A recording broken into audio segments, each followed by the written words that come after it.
know you mentioned Yamamoto, and John, I do want to get your thoughts on Yamamoto as well, because we've heard the reports and the rumors that Yamamoto has been heavily favored to go to the Yankees or Mets, but then of course turn around to today, and according to John Heyman saying that the Phillies are also in, even though Chill out, we Heyman. haven't heard much else about the Phillies. Heyman's claiming the Phillies are still in the mix as well.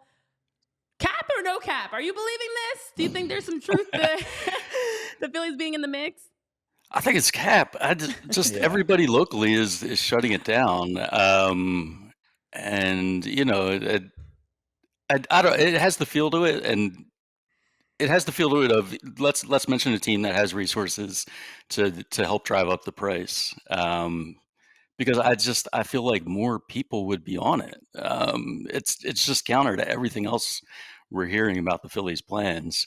But all that said, I hope they're in on him. I mean, you know, it's one of those moves that we talked about on the show previously. It's not just a win now move. It's you know, he's a young guy, and you could have him for a lot of years. So yeah, Jason Stark, John, said $300 million potentially in 10 years he could get. I get real nervous about that because, look, he could be nasty and he could be a bargain in the end, but he could also flop.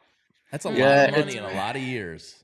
It's always more scary for pitchers as well, right? Because the injury risk is greater than, you know, giving a decade-long contract to a position player. So get a little nervous, but man, it would be fun. It would be fun, and all rationale would go out the window, and we'd get real hyped up. But man, that's a risky proposition. I'm excited to see the kid pitch in major leagues, though.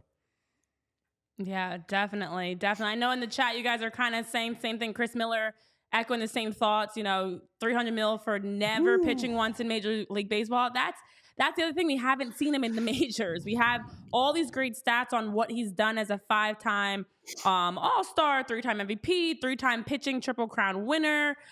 He's won Golden Gloves. All the numbers that he's thrown in his 1.82 ERA, is 93 under one, a 93 WHIP, 922 strikeouts. Listen, the numbers, the accolades are fantastic through the roof, but we haven't seen him pitch at all in Major League Baseball. Not to mention, that's a lot of money, and I don't know if the Phillies are willing to dish out that type of cash